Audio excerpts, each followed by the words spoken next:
You know, this is a busy and exciting time of year for parents or for grandparents as we watch kids start thinking about going back to school. And so, Fran and I want to take this opportunity to announce our new initiative focused on literacy. And we're calling this ReadOhio. ReadOhio encompasses all of our efforts to work to improve the literacy skills of Ohioans of all ages, early childhood through adulthood. It's never too early, it's never too late to learn to read or to enhance your reading skills. There are many instructional methods out there, but the proven best way to teach reading is through the science of reading instruction. Science of reading, of course, refers to the research that has been conducted for decades by scientists and reading researchers that shows there is an actual science to reading. And certain reading skills need to be taught, and that certainly includes phonics. Students at this school are being taught using the Montessori method, which is aligned certainly with the science of reading, as you've heard from Rebecca. And we did enjoy very much sitting in on the classroom. Throughout the spring, Fran and I visited schools throughout Ohio that use the science of reading methods. I think we're in 12 or 13 different schools. And we want to share with everyone what we saw and what we have learned. I asked our team to, after going out to those schools, to produce a video and that could be used by anyone to really explain what the science of reading is. And we thought the best way to do that was through students and through teachers, through educators. That they are the ones that are working with students every single day. Ohio teachers are already successfully using a variety of science of reading methods in their classrooms. Today we will debut that video and make it available to everyone at education.ohio.gov/readohio. Again, that's education.ohio.gov/readohio. Read Ohio, one word. We hope that schools will share this with staff and parents so they can gain a better understanding of the method that will soon be implemented in all Ohio schools. So now, let's go ahead, and Amber, you can play the video.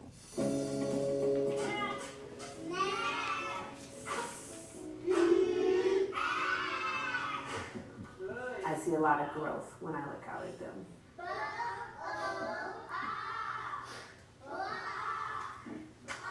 The science of reading, it's proven that it works and that it produces better readers. G. It's literally like a roadmap to reading, as well as like to their brain. The word is, there we go, kiss your brains. We want to be the best elementary school in the state of Ohio. I believe that if you teach kids how to read fundamentally, then you teach them to be critical thinkers. And if you teach them to be critical thinkers, you empower them to go into the world. As Nate. We just sound it and then we keep trying it until we get the word. I clap them out.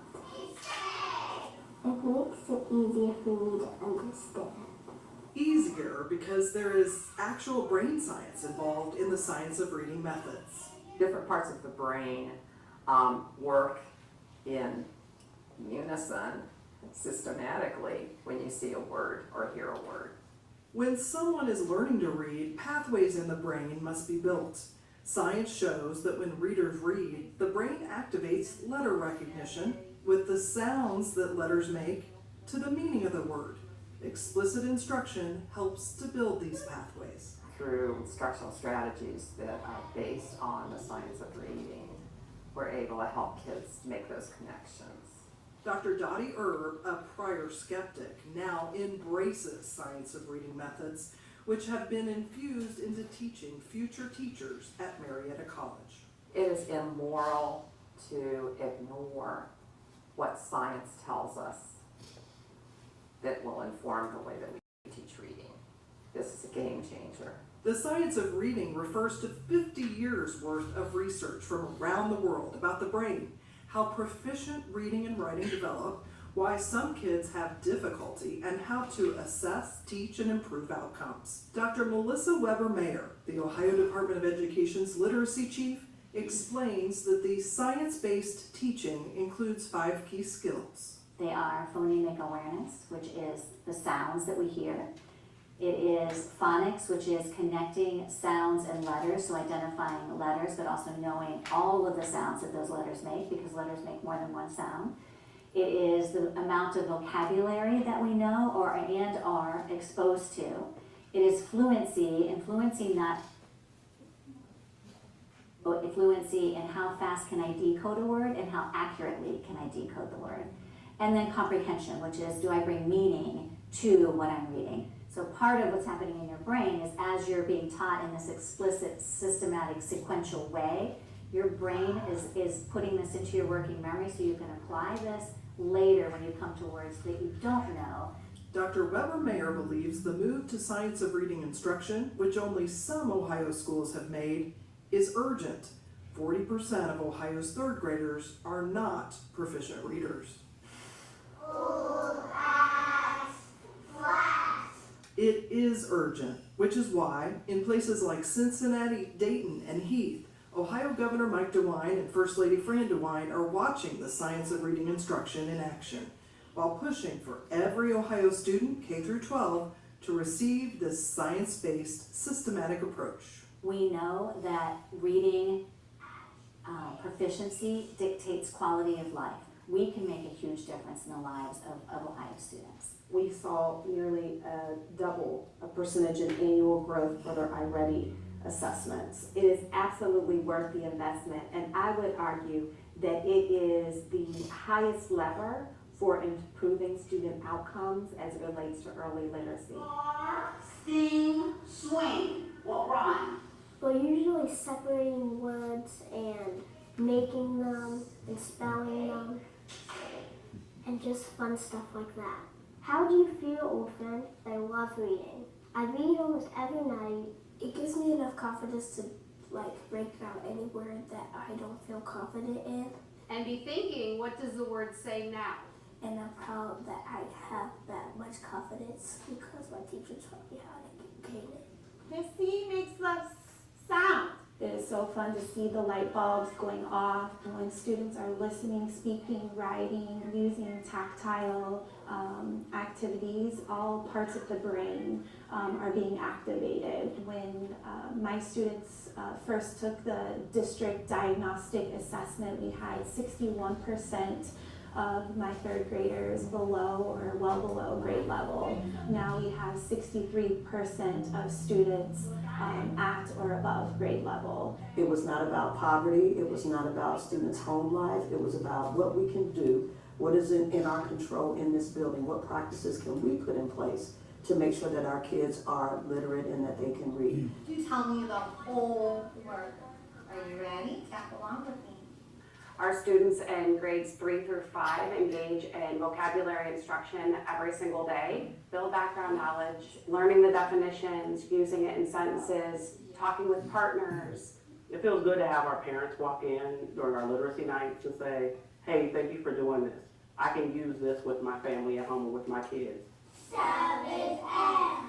K through 2nd grade. Our students engage in phonemic awareness activities every single day. Activities typically include rhyming, segmenting, blending, onset and rhyme. This activity helps them to understand how words are put together and taken apart. When I think about literacy, I think of the great equalizer.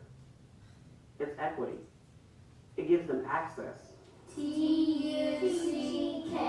3rd grade proficiency test scores jumped from 50% to 91% over a 4-year period at Riverside Elementary. Today, what you're going to do is practice doing tap it, map it, graph it, zap it. Literacy specialist Margot Schiff works with teachers and even the new principal S-T-O-P. Zap it. Stop. Nice.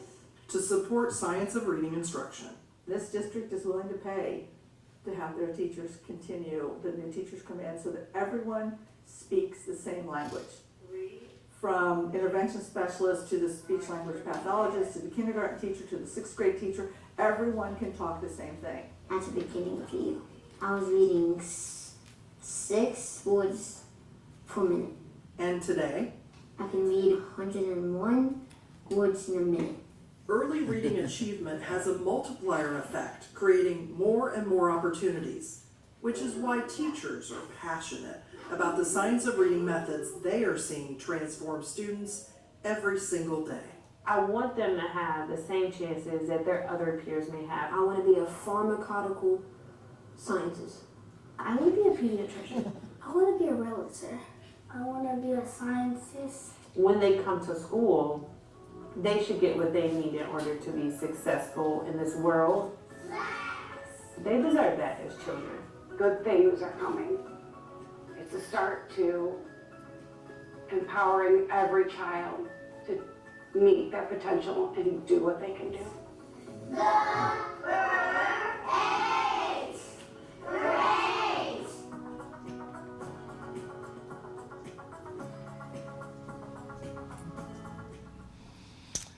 We want to thank the students and the educators who participate in that video. Also want to thank Eve and Eric of our team who actually produced it. But I think what was just shown is a pretty good reflection of what we saw as we traveled around the state of Ohio. And the most important thing to me is what teachers said. Teachers have used the science of reading. Many of them had used other methods. Many of them had not bought into the science of reading, and just to listen to them talk about it and how excited they were and how excited their students were and how excited the parents were. Our goal is that all students must have this same opportunity in the state of Ohio, and that is what we intend to do. Any Ohio school that's not already using a curriculum aligned with this proven method will begin aligning to it this school year.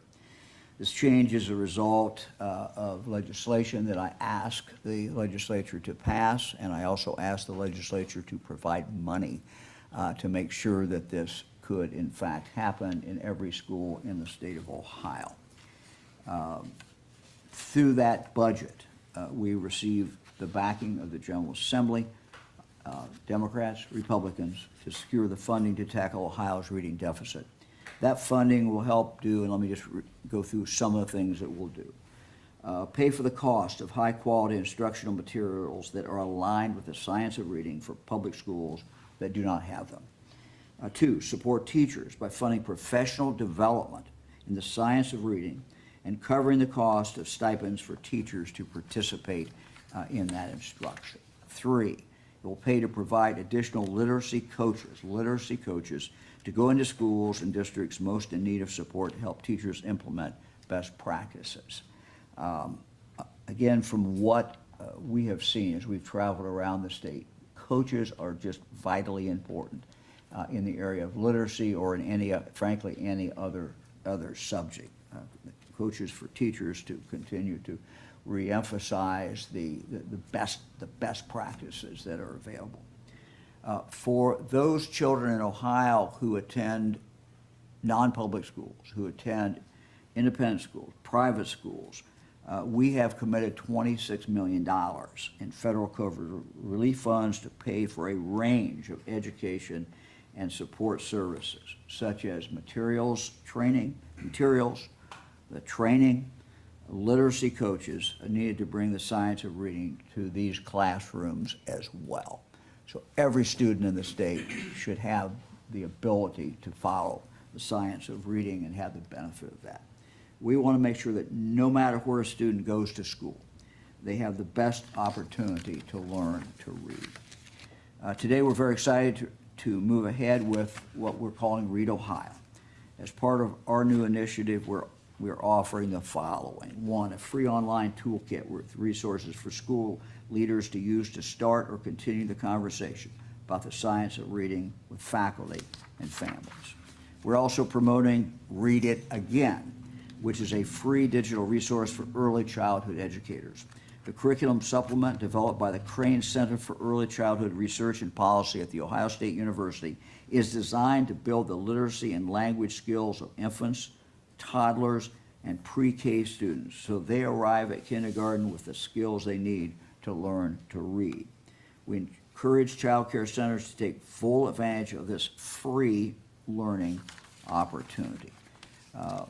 We're also going to begin offering tips online for parents and caregivers to help our youngest children grow their literacy skills from an early age. Families will begin to see these resources on social media later this fall. Links to all of this material, including the video, and we're also making this video available to anyone that wants to use it. Links to all the materials I've mentioned will be available at education.ohio.gov/readohio. Reading is certainly the key that unlocks the door to just so many things. I want to move to another very important thing, and that's the Imagination Library. For our youngest Ohioans, we continue to promote Dolly Parton's Imagination Library of Ohio. For the past 4 years, Fran has devoted a lot of her time and passion and energy to making sure that this grows throughout the state of Ohio. No matter what zip code you live in Ohio, your child or your grandchild or your friend's child is eligible to sign up. I've asked Fran to talk a little bit about exactly where we are today in regard to the science of reading. Well, since 2019, when we started, more than 12.5 million Imagination Library books have been mailed to the children in Ohio. This month, more than 58% of Ohio's kids ages birth to age 5 are receiving books every single month.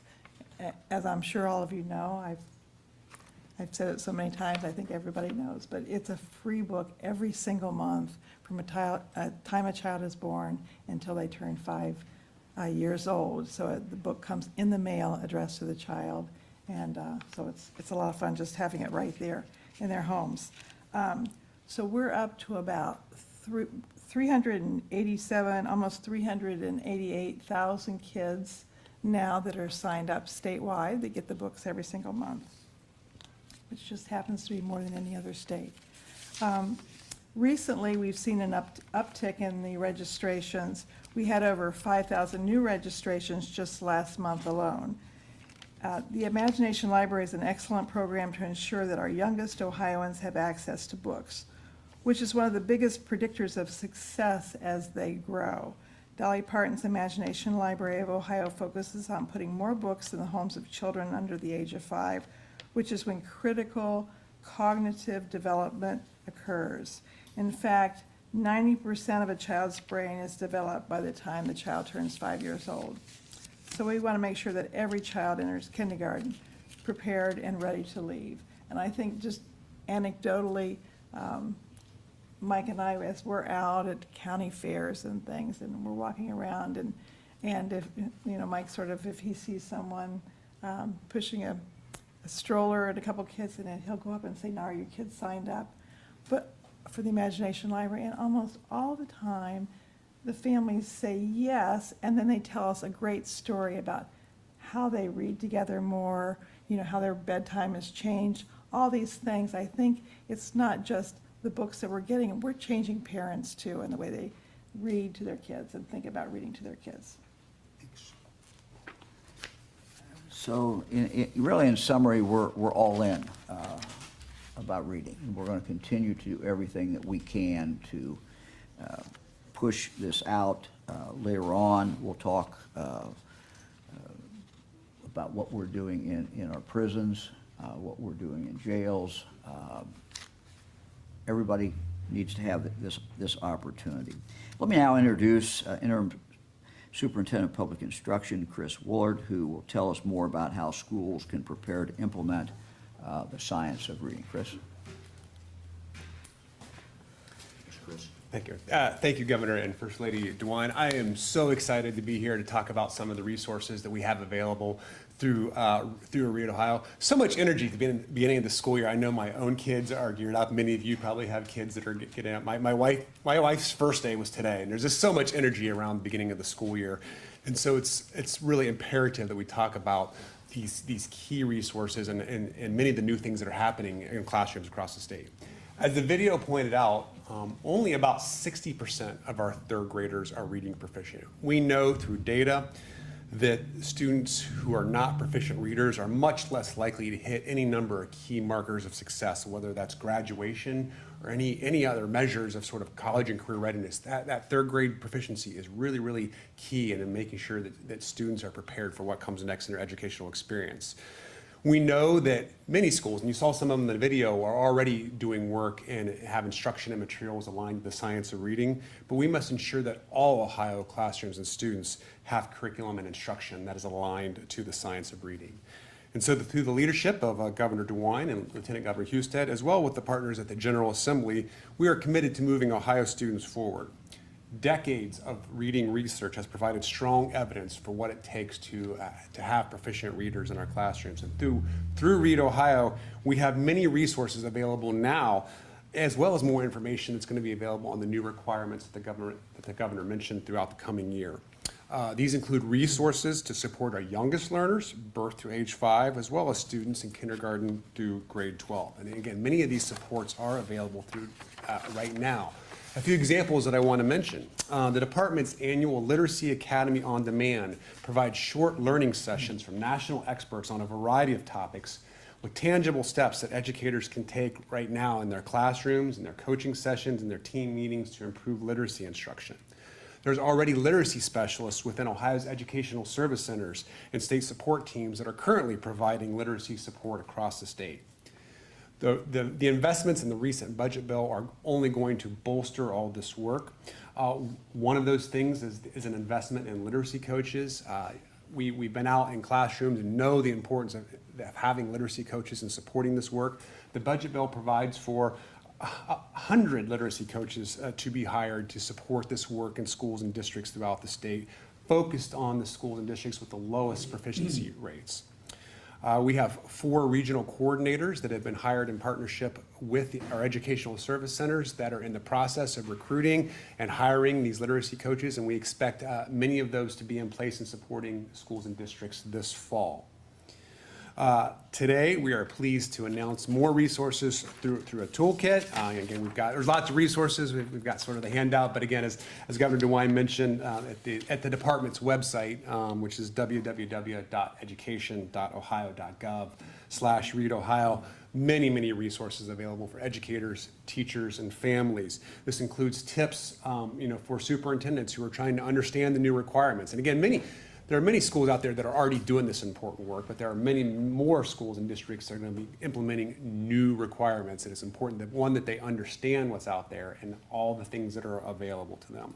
There's resources available to help families understand these new requirements and tips for how they can help work with their students, including more information on the Dolly Parton Imagination Library and the great resources that are available through there. The website, the toolkit, is going to include information on the timeline to educate professionals throughout the activities that are going to happen throughout this year and the new requirements that are in place. One of those first things is essentially a survey that's going to go out later this summer, early this fall, that's going to gather more information on the professional development activities, instructional materials across the state that all schools and districts are using. And that's something that schools and districts are going to be asked to complete in the coming month or so. The timeline identifies new requirements around professional development and training activities for teachers, as well as timeline and information around this selection of high-quality instructional materials. Again, all schools and districts are going to have to implement these materials that are aligned to the science of reading. All of our kindergarten and first grade teachers were required to complete dyslexia professional development training, and roughly 25,000 teachers have already completed that training. This year, second and third grade teachers will be required to complete that training, which is available now.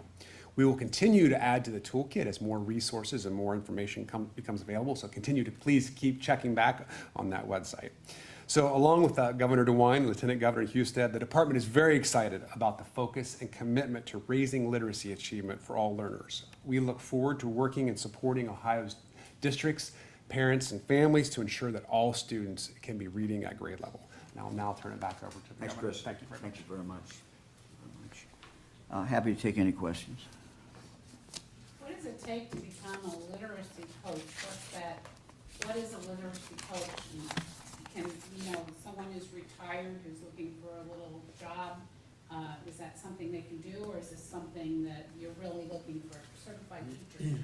I think we're looking for a skill set. These are folks who understand this work, who understand what it takes to to teach. Many times they may be teachers, but against people who have this kind of experience, but also because they are working with adult learners too. So it's having that skill set and they not only know what it takes to teach reading and do it right, but also how to work with adults, how to work with teachers, how to work with administrators, and be able to bring all that together. And we can definitely share some more information on. There's a position description that sort of lays out what goes into that. But we're going to be hiring those through the educational service centers throughout the state. Again, focused on the lowest performing districts. And so these people have teaching degrees. In most cases, they'll have teaching degrees. Yes. I think as you talk to teachers and as you talk to administrators, one of the things that I have picked up is the importance of coaches. I think maybe 10, 15 years ago, I'm not sure we thought a lot about that, but this is this is such a very important profession, and what they get in school is important, what they do student teaching is important, but that learning has to continue and has to be based on, for example, in regard to reading, it has to be based on the science of reading, it has to be based on the best information that we know. And I've talked to some coaches and who've explained, look, you just have to continue to reinforce this. It's so very, very, very important. And so, part of what we're doing is just saying these coaches are important. We provided in the budget for 100.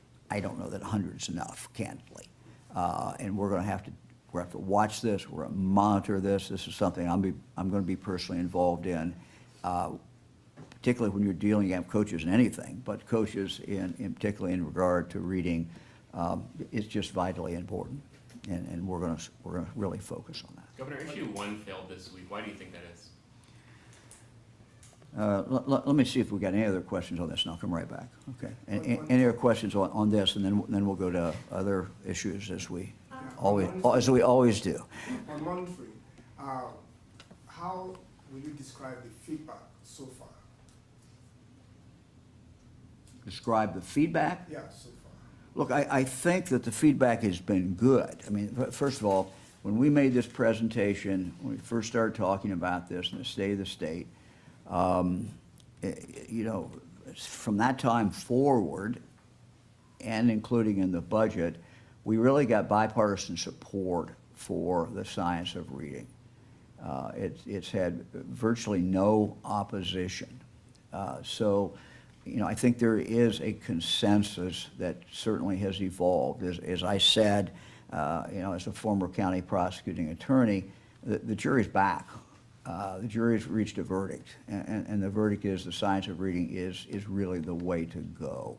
So I don't think there's been opposition. I think the challenge is that many teachers were not taught this way, and through no fault of their own, when they went to school, they were not taught that way. And so this is a big change for many teachers. It's a big change for many classrooms and many schools, and it's not going to be done overnight. But we're going to be pushing it because we understand the importance of it. But we also understand that ultimately what happens in that school building, is the most important thing. And we're trying to give the schools the curriculum. We're trying to give them the resources they need for teachers to be trained, and give them the tools that they need so they can accomplish that at that classroom level, at school building level. Anybody else on this issue? So a lot of the focus, both with the dyslexia screening and the science of reading, is on K through 3 and hitting that 3rd grade literacy test. And I understand the importance of that, but what are you doing for, say, older students, particularly middle and high school students who have Yeah. gotten to that level and Yeah. maybe still can't read Yeah, well? I think that's a very, very good point. One of the most dramatic moments that Fran saw and I saw was when we talked to a student who was in high school, and the student basically said, "They gave up on me. I didn't think I could ever read," but the intervention specialist started working with me and started using the science of reading in working with me, and I can now read. And that young man's life was totally changed. So the science of reading works for kindergarten kids, it works for fifth graders, it works for an adult, it will work for an adult who is in prison, who maybe one of the reasons they ended up in prison is because they can't read. So it works. And so we give up on no one. We have to make this available to everyone because we all know of all the different skill sets there are in education that we learn. They're all important. But reading is the key that unlocks the door to so many other things and many opportunities in life. And we, again, as I said so many times, our goal is that every Ohioan have the ability to live up to their God-given potential. And to be able to read is absolutely essential to be able to do that in the world we live in today. Is there a sense of how many Ohio school districts aren't currently using the science of reading? No, there's not, and the superintendent can correct me, but the last I asked the department, we didn't know that, but you can answer that. Yeah, and that is one of the early activities. So we will be collecting information and collecting data to know exactly what everybody across the state is doing, and that's one of the early things that's going to happen this fall. Anything else on this topic? Similarly, what's your sense of the teacher prep programs in this state and how bought in they are to this and what it's going to take to sustain this? They're getting bought in. I mean, look, the reality is, I think the weight of evidence is so strong now that even schools that were not really focusing on the science of reading, I think now get it. What we heard from, Fran, I heard from teachers is that when they went to school, a lot of different things were taught to them about reading. You know, you could do this, you could do this, you could do this. So there was not the real emphasis, for many of them at least, on the science of reading. That is changing. I think also that the customer now, and the customer is the teacher or the student who's going to be a teacher, but also the customer is the school that's going to hire that person coming out of the Ohio State University or OU or Bowling Green or Miami. Those schools are going to insist that that student who now is their new teacher has been prepared in regard to the science of reading. So I think that push is going to help as well. So, you know, this is a process. We're not going to get there overnight, but as governor, I'm going to be standing there pushing it as just as hard as I can push it. So. Governor, your education director is ultimately going to oversee this push. What kind of background do you want that person to have when you nominate them? Well, I'm not, you know, look, we're in the process of doing this, so we obviously want someone who has some experience in education. We will remain a local government state. We will remain a state that delivers its educational services through over 600 school districts as well as a number of private schools. So I think, you know, that realization and hands-on understanding of what goes on out there is important. So it doesn't mean that that person has to have been a superintendent. It doesn't mean anything specific, but it does mean, I think, that that person has to grasp what goes on in the classroom. They have to grasp what goes on in the school building, because that is how it is delivered in Ohio, and we are not going to change that. We are a state of local government and local education. But what has changed, obviously, is that now the governor has responsibility in this area, and I take that responsibility very seriously. And the first thing that we have to do is obviously pick the right people for those three separate positions. Anybody else on anything on this?